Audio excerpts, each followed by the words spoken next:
One day, Meredith, Foxley, and Bumpy came back from forest exploration quite late. Suddenly, the sun went down, and it became pitch dark.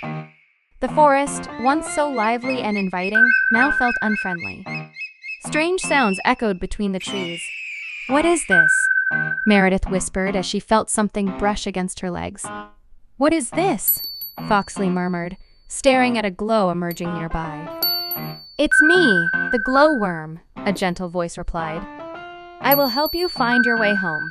As the glowworm spoke, 10 more glowworms lit up, illuminating the forest path.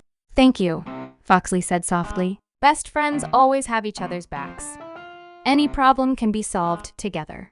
No matter how big or small, everything will be okay." Join the trio Meredith, Foxley, and Bumpy to continue the story.